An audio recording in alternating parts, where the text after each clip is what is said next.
Boa tarde a todas e todos. Eu venho à tribuna hoje fazer a discussão, mais uma vez, sobre as leis orçamentárias aqui do Estado do Rio de Janeiro, nessa revisão do PPA e nessa discussão da Lei Orçamentária Anual para 2025. Em primeiro lugar, é importante destacar a dificuldade que o Estado do Rio de Janeiro continua enfrentando para gerar novas receitas e para induzir um processo de crescimento. O governador Cláudio Castro colecionou as maiores receitas da história recente do Estado do Rio de Janeiro, foi beneficiado pelo não pagamento da dívida, foi beneficiado com bilhões da privatização da SEDAI, e cada peça orçamentária que a gente olha, cada retrato econômico que a gente olha no Estado do Rio de Janeiro, a gente vê o fracasso que é o legado desse ciclo de Cláudio Castro à frente do governo do Estado do Rio de Janeiro. Não conseguiu induzir o necessário processo de crescimento e o Rio de Janeiro continua estagnado. A gente vê a previsão de crescimento das receitas e o que salva o Estado do Rio de Janeiro foi projeto de lei aprovado nessa casa de autoria do deputado Luiz Paulo, que aumentou o ICMS basal e, com isso, fez com que o Estado do Rio de Janeiro recuperasse receita. Pelo governo Cláudio Castro, que foi cúmplice do Bolsonaro, naquela medida irresponsável eleitoreira de diminuir o ICMS dos combustíveis em pleno ano eleitoral, foi incapaz de mandar um projeto para essa casa para recompor as receitas. Assim como o governo Cláudio Castro também tem sido incapaz de apontar um caminho de crescimento. Aliás, a gente olha para o Plano Estratégico de Desenvolvimento do Rio de Janeiro, a gente olha para os debates que se faz hoje sobre crescimento no Estado do Rio de Janeiro, e há quase um consenso de que o Estado do Rio de Janeiro tem uma vocação para fortalecer o complexo econômico e industrial da saúde. Para isso, era fundamental a gente ter uma Secretaria de Estado de Saúde que cumprisse um papel proativo. E o que a Secretaria de Estado de Saúde está fazendo? Está contratando, sem licitação, organização, empresa de fundo de quintal, ligado a MC, ligado a qualquer um, mostrando o que a gente tem falado. Que esse escândalo que está acometendo a saúde do Estado do Rio de Janeiro, a infecção de 6 pessoas por HIV, não é um erro do técnico do laboratório, não é um erro de um gestor local. É o sintoma de uma Secretaria de Saúde que virou um feudo, que não só está jogando na lama a saúde pública do Estado do Rio de Janeiro, como também está desperdiçando o potencial da política de saúde do Estado do Rio de Janeiro ser uma indutora do crescimento do Estado, potencializando o nosso complexo econômico industrial da saúde. Até porque o complexo econômico industrial da saúde ele começa em algum lugar. Ele começa, por exemplo, nas compras, que poderiam ser feitas aqui no Estado do Rio de Janeiro, estimulando a indústria local, tanto no setor farmacêutico, no setor têxtil, no setor de equipamentos, e o Estado do Rio de Janeiro não faz isso, porque ao invés de fomentar desenvolvimento, está fomentando toma lá da cá com o feudo que se transformou a Secretaria de Estado de Saúde. Então, esse é o primeiro aspecto que eu queria destacar, que é o fracasso na indução de uma política do crescimento que o governo Cláudio Castro nos trouxe até aqui, mesmo colecionando anos sem pagar a dívida pública e todo o dinheiro oriundo da privatização da SEDAI. O segundo aspecto é que não dá para um Estado quebrado, que apresenta uma previsão de 14 bilhões de déficit, tratar com naturalidade 20 bilhões de isenção fiscal. Não dá para tratar com naturalidade. Um Estado que não consegue fechar as contas, ele tem que gerar novas receitas e tem que ver que tipo de despesa que ele pode controlar melhor. Agora, o governo Cláudio Castro não controla despesa e não consegue gerar nenhum tipo de receita. A gente olha para os subsídios fiscais, são 17 bilhões de reais. A gente olha para a dívida ativa do Estado, São mais de 170 bilhões de reais e o governador se orgulhando de conseguir fazer uma arrecadação de menos de 0,5% nessa arrecadação com a dívida ativa. Evidentemente, tem um problema que não vai ser resolvido e que continua não sendo resolvido. Aí a gente entra no terceiro aspecto da discussão.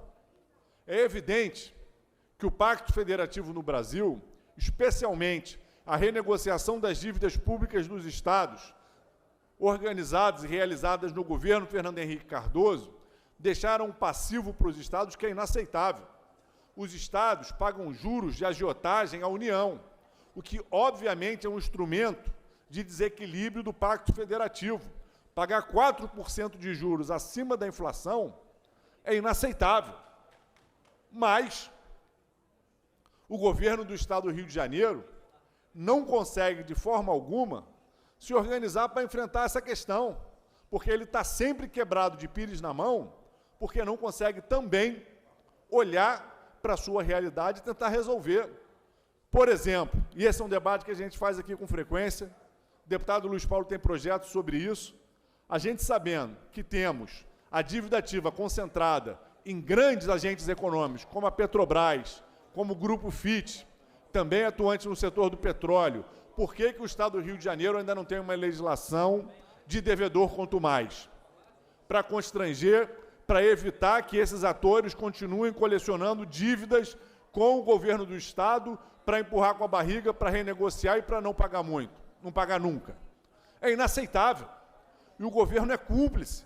Não apresenta aqui um projeto de lei de preferência de autoria do Poder Executivo, com todos os estudos que teria capacidade para fazer, para a gente ter uma legislação de devedor quanto mais e inibir o endividamento. Metade da nossa dívida, pelo menos, está concentrada em grandes devedores. Tem que enfrentar e inibir o devedor quanto mais. E o governador Cláudio Castro não faz isso. Parece que quer ser parceiro, amigo dos devedores contumazes. Com isso, o Estado do Rio de Janeiro continua preso num buraco em que não consegue sair.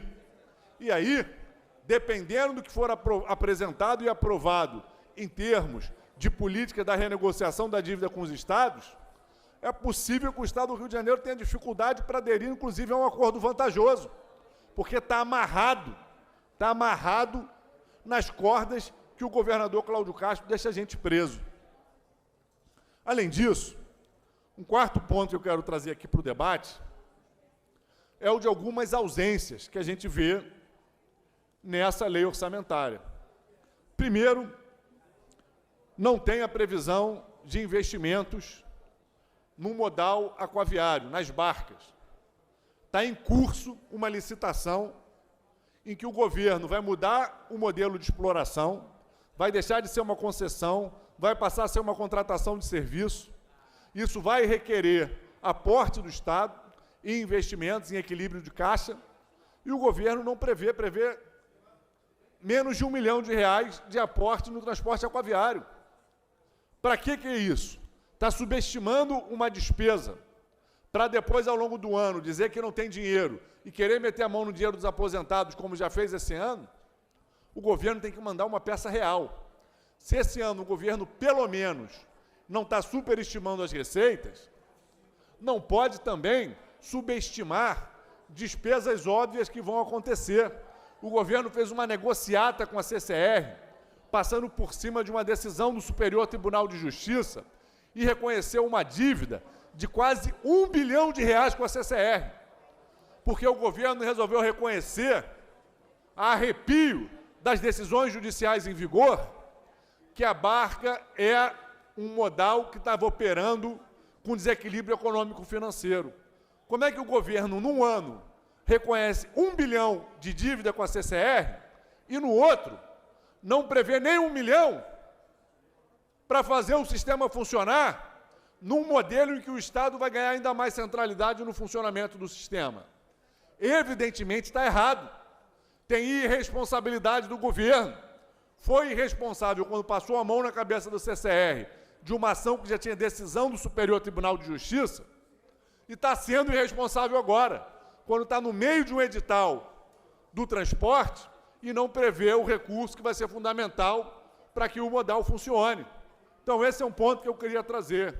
Outro ponto, não tem previsão do pagamento do piso do magistério.